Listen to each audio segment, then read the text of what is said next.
Hello everyone, my name is Teckler and I started coming to Oasis last year around June. I was brought by Sister Faith Musonza, and before that I was a Christian, but I hadn't found a church that really made me feel the way I feel right now. So when I came, the first time I came, I remember it was Pastor B preaching. And at that time when she finished the service, I just knew in my heart that this was the church that I had to belong to. So later on, I got pregnant with my second daughter. And then the expected due date was 15 June. And according to the scans and the midwives, it was around 18 June. So the due date passed, and then we went to the hospital for a checkup. And since on my first daughter, I had a cesarean section, so all the doctors expected me to also have a C-section on the second one. But then in my heart, I told myself I do not want a Caesar, so I want to give birth normally. Although the medical staff all thought it was impossible.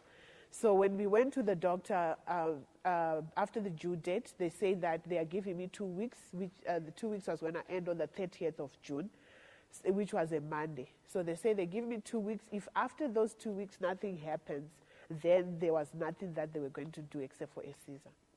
And then, so when I came back, and also the midwife, when the midwife checked, they said, it's impossible for you to give birth normally because they believe that I had short bones. That's what they said.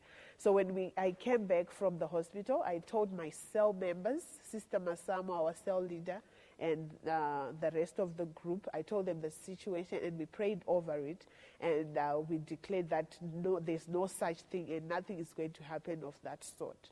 So then the Friday before the 30th, the 27th, there was an all-night prayer, which was going to be held at Oasis Christian Assembly.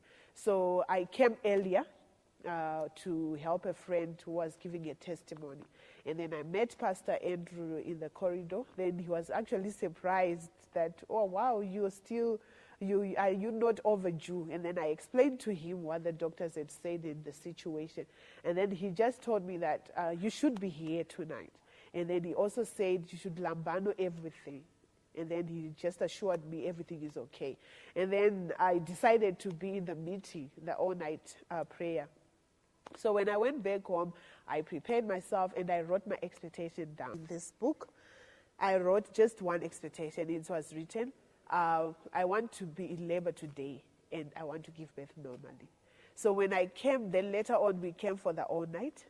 During the whole session, I was active. I was jumping, I was singing, I was praying. And I remember Pastor was preaching about instantly. He was saying, things are supposed to happen instantly, not delays in your life. And he also said anyone with a delay in his or her life, it's changing right now. And he also encouraged us that when we are praying for others, pray like you're praying for yourself. And that very moment, your life is also going to be changed. That problem you're facing is going to be changed at that moment. So that's exactly what I did. When we prayed for the nation, when we prayed for the pastors, I prayed like I was praying for myself.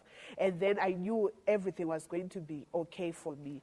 Then after the meeting, that was around 5 a.m., Pastor B also called me, and then she assured me everything is okay, all is well, nothing is going to go wrong. And then I received it. So in that meeting, I lambanoed everything. I took every word, and I said it's going to happen for me. And then after that meeting, I started feeling pains. But then the pains, I just ignored them because I thought they were the normal forced labor pains. And then later that Saturday, later in the evening, that's when I was taken to hospital and I was actually in labor. And then again at the hospital, there was a complication that happened because the labor was so slow. And because the doctors, in their minds, they had said that she has to have a Caesar, they didn't want to give me a chance. But then I asked them to wait. So I had been, it was now Sunday morning, and then I had been on 2 centimeters for such a long time.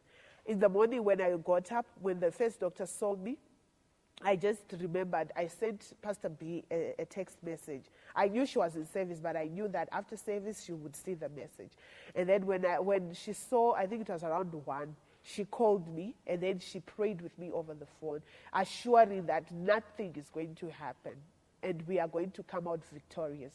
And then after that, the doctors checked me again, and there was progress. Although the doctor was saying that the progress is slow, and the doctor just wanted me to go for SS, I told him to give me some time. And then the labor went slowly up to around 6 on Sunday. And then the doctor came back and said he's giving me 2 hours. If nothing happens in the next 2 hours, and then he's going to go with me to theater.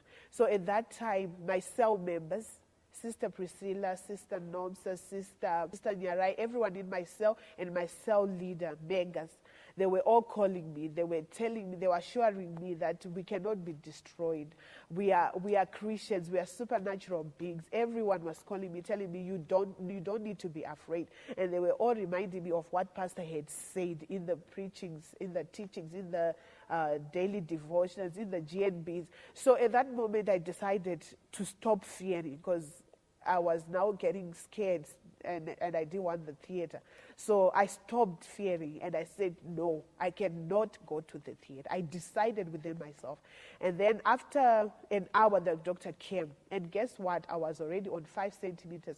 And he was shocked, because he said, how come you moved so fast? And from then now, the labor progressed as it was supposed to go. And then there it was. Caris was born normally, and I had no Caesar. And it was just awesome, because something that was failing to happen for a very long time just happened in a few hours. So I didn't even have to go back to the hospital on the Monday, because I already had my baby girl with me.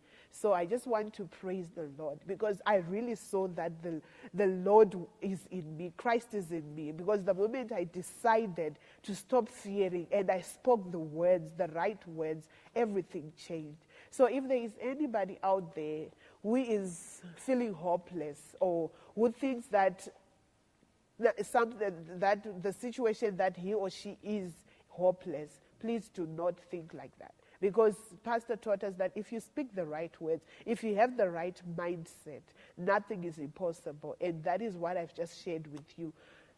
Something that people thought that was impossible was possible for me, was made possible. So I want to thank my mother, Pastor B. She was there for me throughout. She called me after every occasion. She called to find out how I was. I felt that I had a mom. I thank you, Pastor B. I thank you very much. And I also want to thank Pastor Andrew for the words of encouragement, for the truth that he's sharing with us. Because before, I never thought I could speak a word and it would happen in my life. But after Pastor Andrew has taught me a lot, and now I'm not afraid of any situation. Anything that comes my way, I know I can crush it and I'll come out a success. Thank you very much. Okay, as you can see, this is the result of the testimony, and her name is Caris. I followed Pastor's instruction. Remember when he preached about Caris? So this is Caris for you.